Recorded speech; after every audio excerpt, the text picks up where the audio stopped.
আসসালামু আলাইকুম। আমি আজকে আপনাদেরকে দেখাবো ঘরে বসে আপনারা টমেটো দিয়ে কিভাবে পাস্তা সস বানাবেন। পাস্তা সস বানানোর জন্য যা যা লাগবে সবকিছু আমি দেখিয়ে দেব। তার জন্য আমার ভিডিওটা আপনাদের সম্পূর্ণটা দেখতে হবে। আমার ভিডিও যদি আপনাদের ভালো লাগে তাহলে অবশ্যই একটা লাইক, একটা কমেন্ট, একটা শেয়ার করবেন। আপনাদের উৎসাহ পেলে আমি আরো নতুন নতুন ভিডিও করতে পারবো। আমি একটা ডেকচি গরম করে রাখছি। এখন দিয়ে দিচ্ছি এখানে 4 টেবিল চামচ পরিমাণে সয়াবিন তেল। যেহেতু ডেকচিটা আগে থেকেই গরম করে রাখছি, এখন আমার তেলটা গরম হয়ে গেছে। দিয়ে দিচ্ছি এখানে 2 টেবিল চামচ পরিমাণ রসুন চপ। রসুনটা ছোট ছোট করে চপ করে নিয়েছি। এটা এখন আমি ব্রাউন করব। ব্রাউন না হওয়া পর্যন্ত আমি নাড়াচাড়া করতে থাকবো। খেয়াল রাখতে হবে রসুনটা যাতে সাদা না থাকে, আবার কালোও না হয়ে যায়। আমার রসুনটা প্রায় ব্রাউন হয়ে আসছে। রসুনটা ভালো করে ব্রাউন করে নেব। দেখেন আমার রসুনটা ব্রাউন কালার হয়ে আসছে। খুব সুন্দর একটা ফ্লেভার আসতেছে রসুনের। এখন আমি এটাতে আমার টমেটো 1 কেজি টমেটো ব্লেন্ড করে রাখছি, সেটা দিয়ে দিচ্ছি।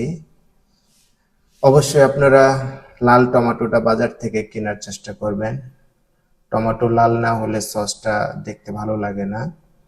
আমি দিয়ে দিচ্ছি 2 টেবিল চামচ টমেটো কেচাপ।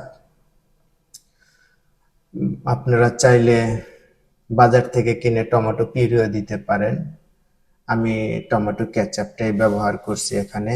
দিয়ে দিচ্ছি 2-4 চামচ পরিমাণ গোলমরিচের গুঁড়া। অবশ্যই আপনারা টমেটো সসটা বানানোর সময় রসুনটা বেশি ব্যবহার করবেন। দিয়ে দিচ্ছি 2-4 চামচ পরিমাণে আধা ভাঙা মরিচ।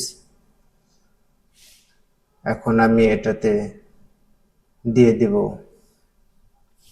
স্বাদ মতো লবণ।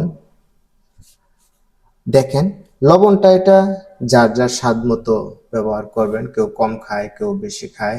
এখন আমি এটা ভালোভাবে মিক্স করে দেব, নেড়ে চেড়ে। এটা নেড়ে চেড়ে এখন এটা বয়েল ওঠা পর্যন্ত দমে রেখে দেব ঢেকে। আমার এটা বয়েল এসে গেছে। এখন এটাতে আমি অ্যাড করব থাইম। 1 টেবিল চামচ পরিমাণে থাইম দিয়ে দিলাম। থাইমটা আপনারা বাজারে পাবেন, যে কোনো দোকানে গেলে আপনারা থাইমটা পাবেন।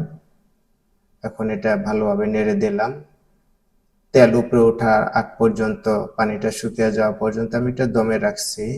দেখেন আমার এটা পানিটা শুকিয়ে গেছে, তেল চলে আসছে। দেখতে কি সুন্দর হয়েছে, ফ্লেভারটাও অনেক সুন্দর একটা ফ্লেভার আসতেছে। আমার টমেটো সসটা হয়ে গেছে। এই একটা মাত্র সস দিয়ে আপনারা স্পাগেটি, পাস্তা, পিৎজা এগুলোতে ব্যবহার করতে পারবেন। আমার রান্না শেষ, চলেন এটা আমরা ডিশে সার্ভ করি। এখন আমি এটা গর্ত একটা বল নিয়েছি, বলের মধ্যে ঢেলে নিচ্ছি। দেখেন কত সুন্দর একটা কালার হয়েছে। আপনারাও বাসায় এটা বানাবেন। দেখেন হয়ে গেছে আমার টমেটোর পাস্তা সস। আপনারা বাসায় বসে বানাবেন, খাবেন এবং কমেন্টে জানাবেন। ধন্যবাদ সবাইকে।